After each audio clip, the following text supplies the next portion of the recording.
Olá, a paz seja convosco, tudo bem com vocês?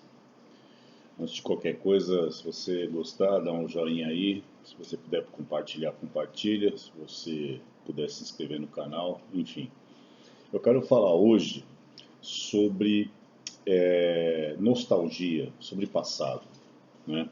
Há um texto na Palavra de Deus que está em Isaías 43, nos versos 18 e 19, que diz assim: Não vos lembrei das coisas passadas, nem considereis as antigas. Eis que faço nova, que está saindo à luz. Porventura não o percebeis? Eis que porei um caminho no deserto e rios no ermo. Uma coisa que a gente precisa aprender na caminhada com Deus é que sempre haverá um destino proposto. E assim, por mais que você queira se desviar do caminho, há um só caminho, e o caminho é Jesus. É a mesma coisa que eu sempre falo: você vai para Ribeirão Preto, há uma estrada específica pela qual você tem que seguir. Não adianta você seguir por outras estradas que você não vai chegar no seu destino. Então, primeiro ponto, o caminho é Jesus. Só que esse texto diz assim: não vos lembreis das coisas passadas. Há um princípio na história que diz o seguinte: aquele que não conhece o seu passado é fadado a cometer os mesmos erros. Isso é uma verdade. Então, a ideia que a gente tem que ter do passado não é uma questão de nostalgia, ou como que a gente sempre fala, naquela época era assim, como se naquela época fosse melhor. Não.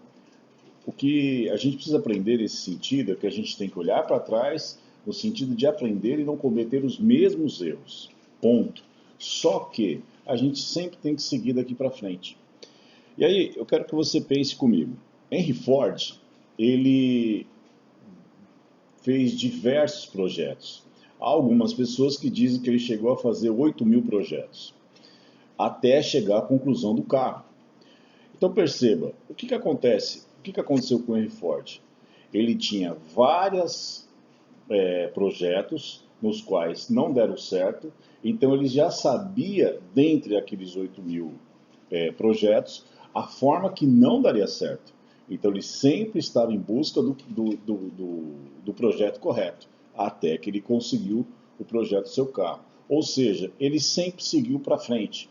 Ele olhava para trás para não cometer os mesmos erros diante dos projetos que ele não tinha acertado, mas seguia para frente para fazer aquilo que ele se propôs a fazer, que era o projeto do carro. Michael Jordan, que foi o maior jogador de basquete da história, ele sempre dizia o seguinte: as pessoas só olham os acertos que eu tive, mas não percebe quantas vezes eu errei. E é nessas vezes que eu errei, eu aprendi muito mais do que nas vitórias. Então, o parâmetro que a gente tem que ter do passado é no sentido de não cometer os mesmos erros.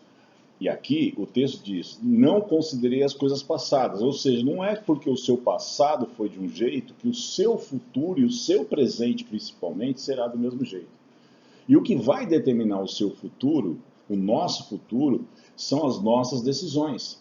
E aqui o texto fala: eis que faço coisa nova. Ou seja, Deus sempre está propondo algo novo, um caminho a ser seguido. Porque se você segue num caminho de 300 quilômetros, você já percorreu 150, há mais 150 para ser percorrido. Então, há sempre um caminho proposto por Deus. E ele fala aqui no texto o seguinte: que saindo à luz porventura não percebeis, eis que porém um caminho no deserto e rios no ermo. Ou seja, eu preparo o caminho para que você possa seguir e chegar no destino pelo qual eu tenho proposto para a sua vida. Então, a nostalgia, a lembrança do passado, ela é boa até um determinado ponto, no sentido de não cometermos mais erros. Mas Deus sempre terá um caminho novo. Deus sempre terá algo proposto para nós seguirmos adiante.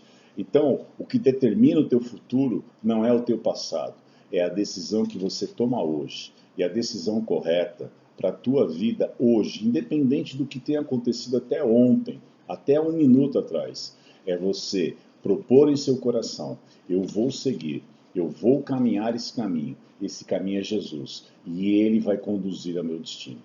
Amém? Deus abençoe vocês.